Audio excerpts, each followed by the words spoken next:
Hello, hello. This is Chuck Bass doing part 3 of the series on interesting hands.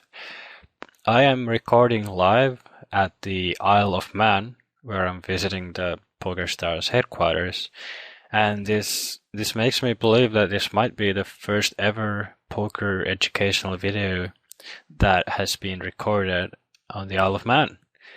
So, if you're watching this, welcome to becoming a part of extremely important poker history. I'm definitely expecting to be appointed to the Poker Hall of Fame at the very least as a result of this. Anyway, so the last we did 7 hands, and here we got 6 left, but I think these are by far more interesting actually. So I saved the best for last. After this one, I'm going to have to be playing through a couple of months probably to get enough absurdity happening to shoot another video. And if you guys think these are horrible, I'm just not gonna shoot another one, I guess. But anyway, so first hand, this is from the 530 on 888 called The Whale. We are reasonably close to the bubble. I would say that at this stage we probably have around 120 players left with 75 paid, something in that ballpark. We are open with the king and the king, and the guy in the big blind who was from, I want to say either from Lithuania or Latvia, I might be wrong, but from like somewhere in Eastern Europe that kind of instantly makes you think that they might be a bit aggressive, ends up 3-betting the big blind.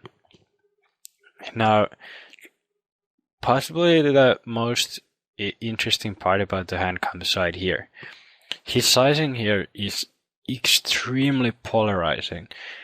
I don't really think that he can really expect me to be folding here, like, pretty much ever. I think this sizing is expecting a call, but a sizing like this, in general, it's usually either a really huge hand, or it's just going to be like a suited connector or like a blocker, suited blocker like King 7 suited or Ace 3 suited or something like that.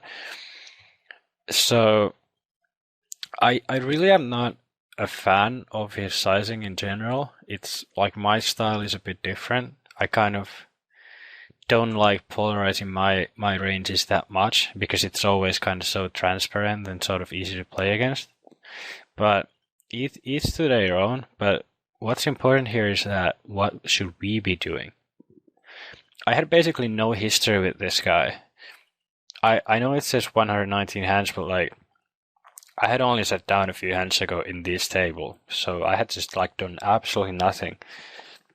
So since we don't have a dynamic where there's any kind of reasonable chance that he's going to be 5-bet shoving some random ace-x suited into me, it doesn't make any sense to 4-bet, because either he's gonna have a monster. If he's got aces or queens, it's probably gonna go in one shape or another anyway. And if he's got like king 8 suited, I'm supposed to be getting value from that. And how am I gonna get value? I just don't have the history and dynamics to expect him to ever spaz here against me if I 4-bet. So I think it becomes a really easy call. If he had sized it differently, if he had made it like 5.6k or something, I think a much stronger case could be made for 4-betting. Because in that case, I think his range would be less polarized, and he'd be much more likely to have like jacks that he'd kind of be forced to get in with, I guess. But since that's not the case and he's polarized, I'm definitely going to be wanting to call.